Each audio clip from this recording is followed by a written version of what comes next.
we're sweating. We're sweating because it's hot today. Welcome to another episode of Toy Talk. An episode a long time in the making. I was actually going to do this 2 weeks ago, and then, well, I just didn't feel like it. A few things happened. I'm just going to adjust my watch a little bit because it's so hot. A few things happened that set me back a bit. Like, I don't really want to do this. And now I'm like, yeah, I do want to do it. I do want to talk about it. I'm just less keen. Let's just leave it at that. I'm less keen. But welcome back. I think it's episode, I want to say 10 or 11. I should have checked. I didn't. A lot has happened in the past few weeks. Last thing I did was a recap of In the Toy Zone, and the week after was Retro Heaven. I'll probably say Retro Haven once or twice. I don't know why I keep calling it that, but I just do. That was in Diest in Belgium. So I want to talk about that, and I want to talk about the new things that I got at Retro Heaven, and aside from Retro Heaven, because I got some new things in. Also, saw the new Masters of the Universe movie. We're really keen. If you haven't seen it, go see it. It's really good. Let's just roll into the Masters of the Universe movie. I won't spoil anything. If you haven't seen it, just go see it. It does have it seems to have like a very limited run, at least in Dutch theaters, because it feels like it's only running at selected theaters for a couple of weeks. And I was just checking where my drink was. And not all cinemas carry it here. I mean, Kinepolis here in the north, nothing. Pathé only in Groningen, I guess. So it's very limited.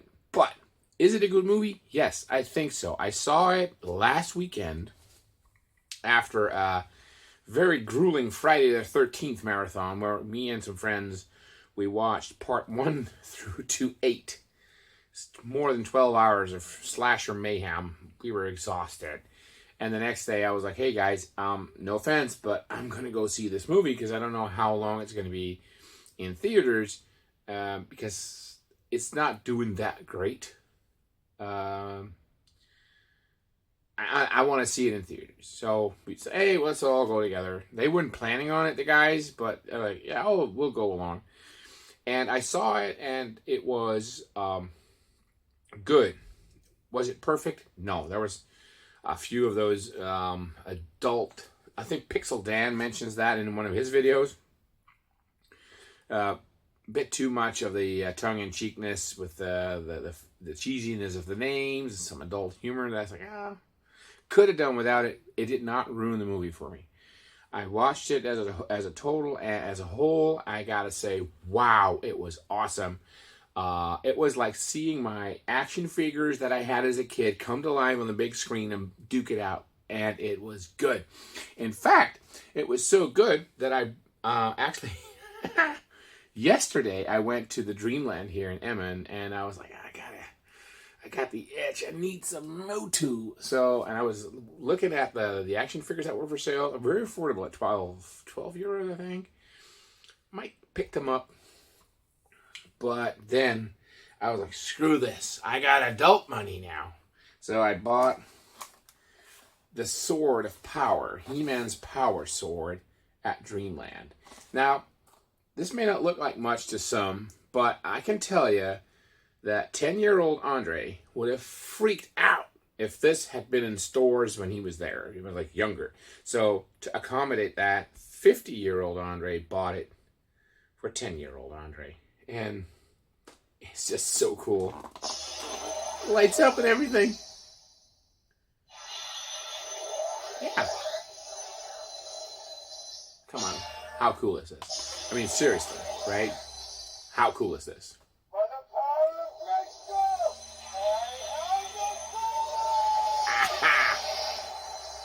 Excellent. I was like, you know what? I got grown-up money now. Let's buy some kiddie stuff. I love it. I'm not sure if I'm going to unbox it or not. It's very easy to replace the batteries, even with it in the box. So it's very collector friendly.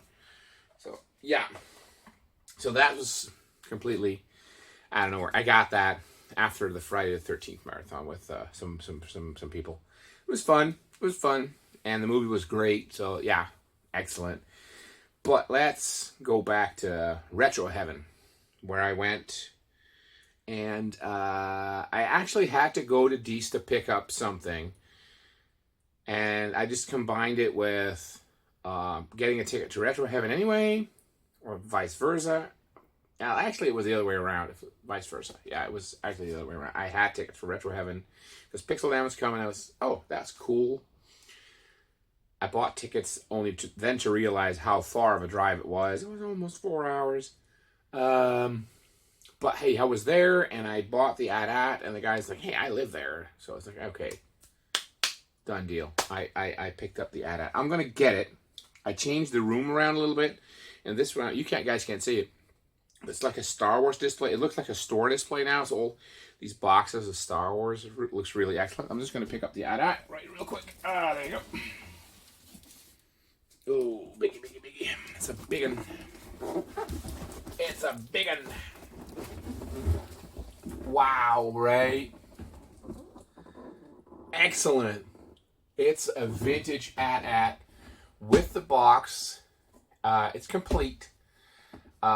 Electronics did not work, but I fixed that. It was an easy fix. It was like 5 minutes and up and running. So it's the guns a-blazing, and here it is. And I'm really happy with this one. I realize now that you guys on the screen are seeing this is a Tata instead of an AT-AT, but whatever, mirrored. This is one of those items as a kid, you just stopped and stared at it when it was in the on the shelf, and like such a big box. I mean, I'm a big guy, but this is still a hefty box.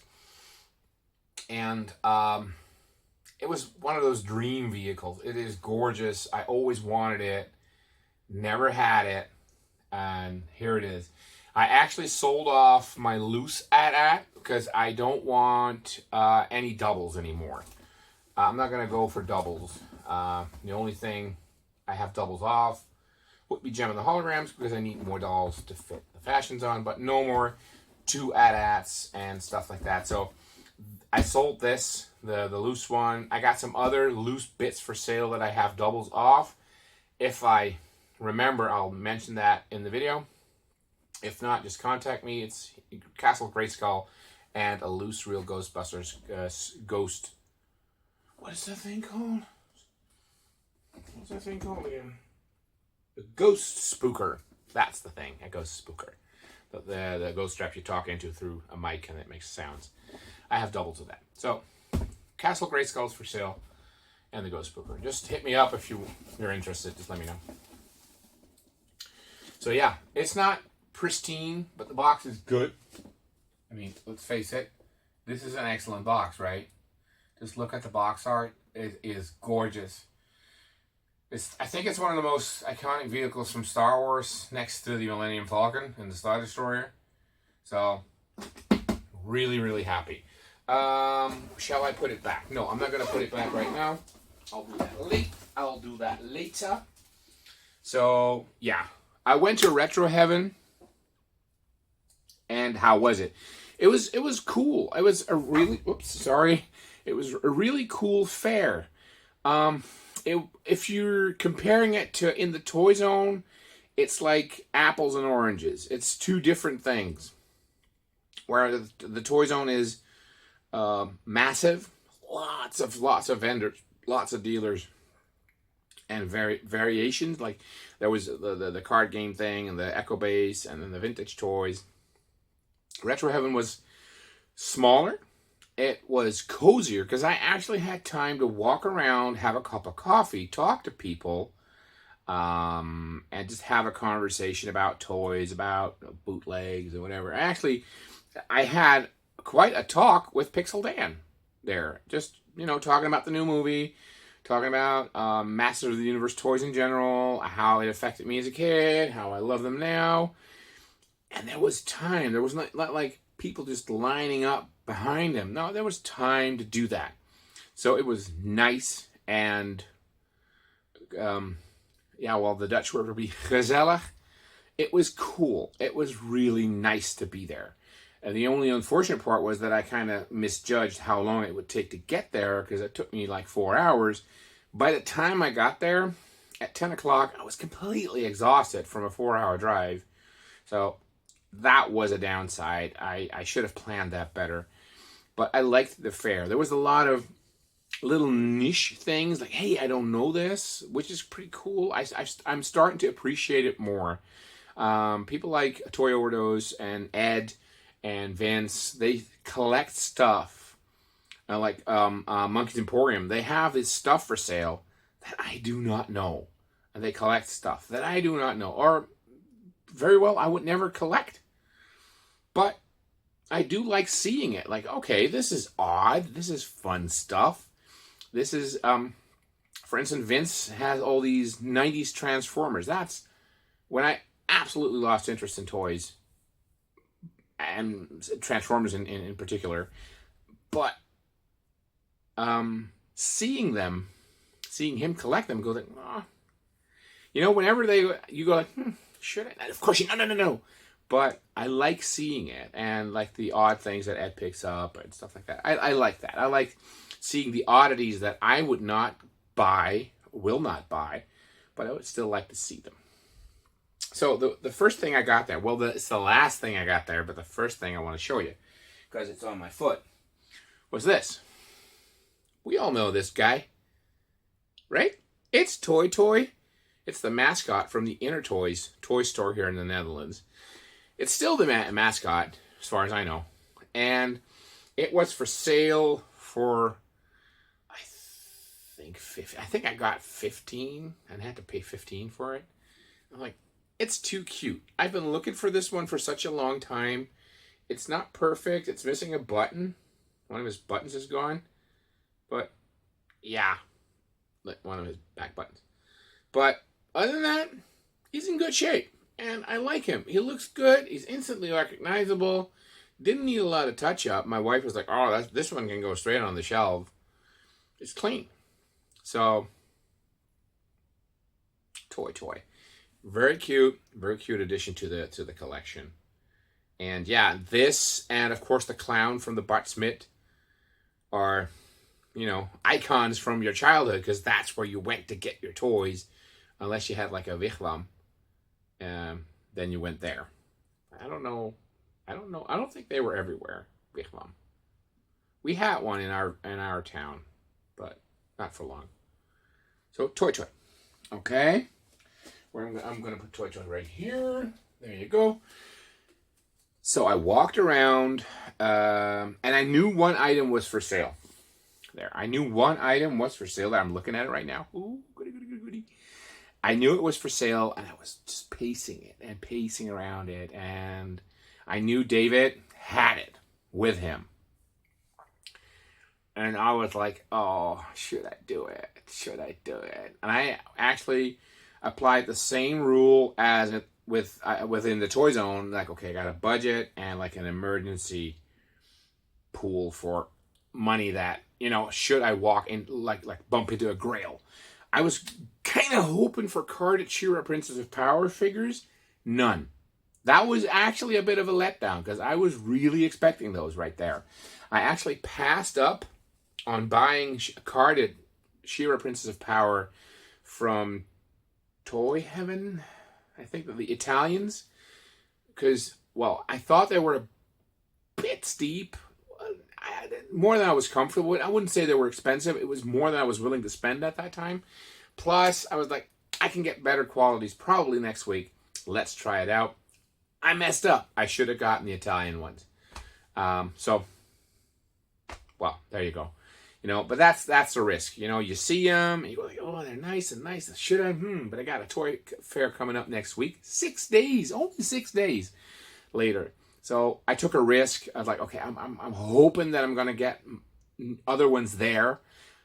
That's actually the reason I did it, because they had some for sale that I don't really want. So I was like, okay, I can get one and say, hey, I got one. Or I go, wait, get the one you want. My own rules. So I waited. I missed. No She-Ra, but there was a lot of Masters of the Universe there, which was good because, hype movie, seeing your action figures come to life, as I told my friend in the cinema. And I pasted it, and he knew. I said, you want to buy it, don't you? I was like, yeah, I do, but I shouldn't. And then he just sweetened the pot and made the deal so good that I had to get it. And now I hope I can get it in one go. Oh, it's the wrong way around. The bad side of the box. Oh, well, that's okay. But I got a Castle Grayskull in box. This one's it's Castle. It says Castle Grayskull. I can't really read it. But, Chateau de Zombre or something like that. French side. But this Castle Grayskull has been on my wish list for so long that I actually gave up. It's like, won't happen. But here it is. I put it on the 2026 wish list. Here it is. And it is awesome. It's only missing one cardboard piece. David was transparent about that. I said, dude, there's one cardboard piece missing, but everything else is in there, including the manual. So this is just, it is super sweet. Check it out. Castle Grayskull, the original, the OG playset. This and the Firehouse from Ghostbusters, right? Wow. I had it on my list, as I said, my 2026 list. And the funny thing is, my 2026 wish list, goal list, I completed 6 of 9 of that list and dropped one off because I'm like, nah, I don't want it anymore. The carded John Rambo figure that I wanted, I was like, no, I don't really need that anymore. This is how things change with collecting. One day it's a priority. The next day you're going to be like, I don't need it anymore, which is fine. Boxed Castle Grayskull, just let it sink in, boys and girls. This is amazing. Now just to get Snake Mountain, the Fright Zone, probably the Slime Pet too. Wow. But those are goals for next year, not for this year. Right? Amazing. The other side is the same side. Just says it in German, die Burg der Zeitlosen, and something in Italian. So, but, was I happy with this baby. I was so happy. That was actually the final purchase next to Toy Toy. I bought Toy Toy and Castle Grayskull last. The first thing I got there was, because I've been catching up on my Real Ghostbusters. I got tons of Real Ghostbusters stuff. I am really now in a mode like, I should try and complete it at some point. I don't want it all carded just for pricing reasons, because it's so expensive. But playsets, vehicles, and RPG role-playing toys, I would like to have boxed at some point. And the first thing I got there was an amazing find, still sealed. Oh, wow. Check it out. The Neutrona Blaster. It's still sealed. See? Never been opened. Slightly yellow. It's been imported to Portugal, which was funny because Tiago was there and he's like, hey, I think I actually got these for him. Okay, well, I don't care. This is cool stuff. This is one of those not so frequently found role play toys. You don't see this one. I wouldn't say it's extremely rare. It just does not pop up every now and then. It's like more rare than, for instance, the Proton Pack, which you see a lot, or the Squirters, or the what's that thing?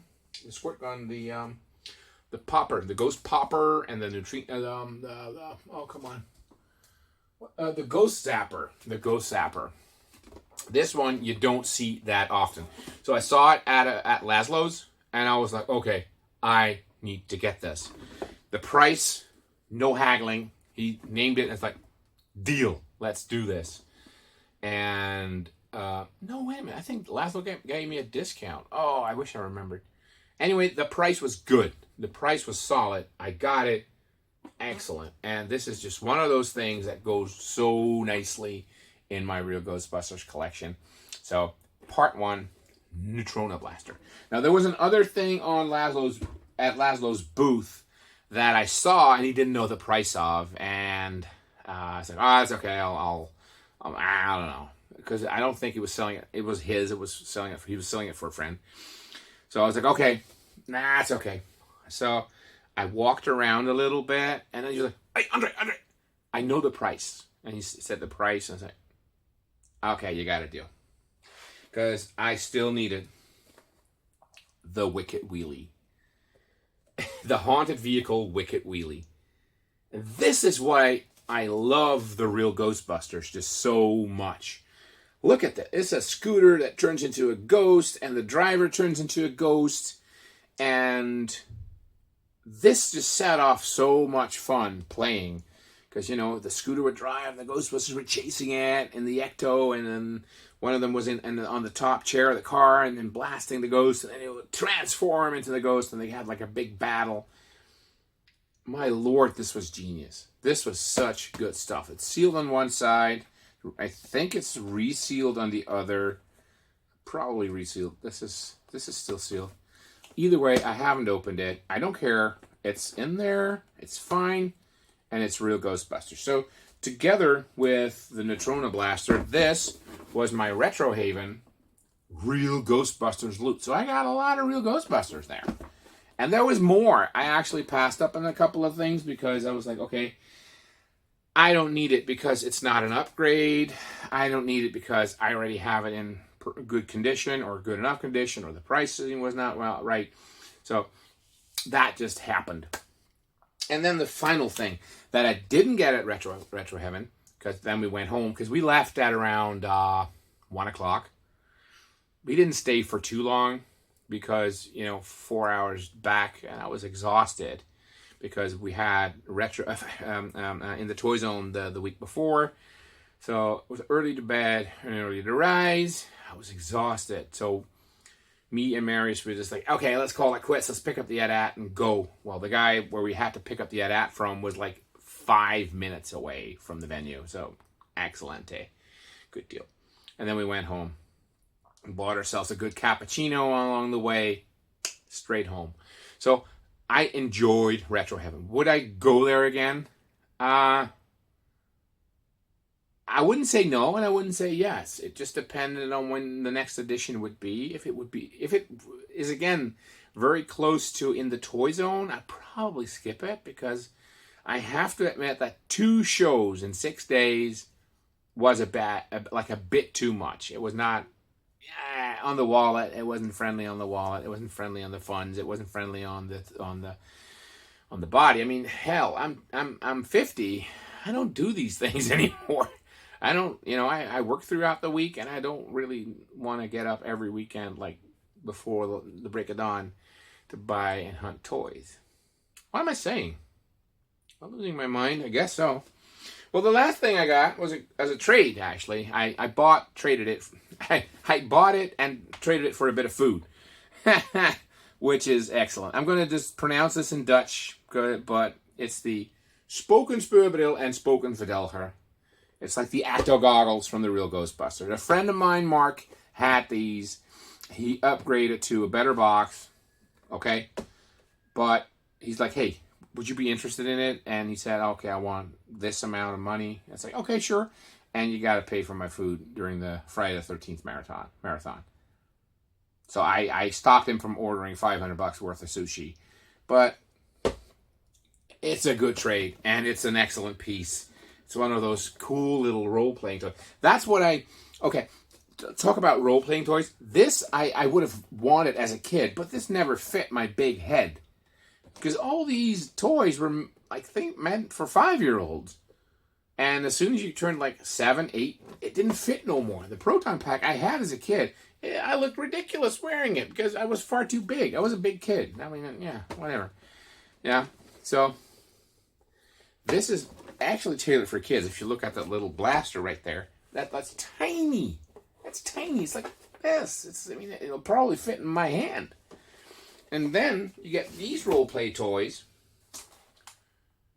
This is serious. This is a big sword. I mean, it's still for kids, but it's a lot heftier and bigger. So yeah, the evolution of role play toys. But I'm very happy with it.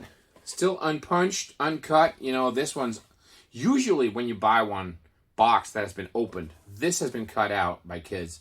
This is the target they need to shoot at, so they cut it out. Yeah, it makes sense. But this one, nice in the box. I can live with this. I don't know. I might upgrade it in the future if opportunity arises.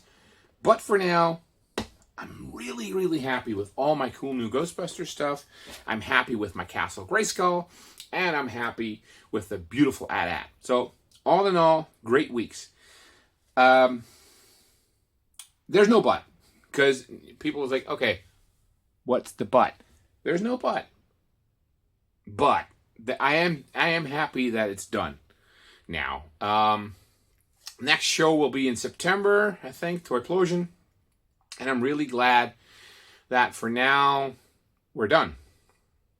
And there's no more shows to go to and to save up a little bit and to de-stress a little bit and just take a burn.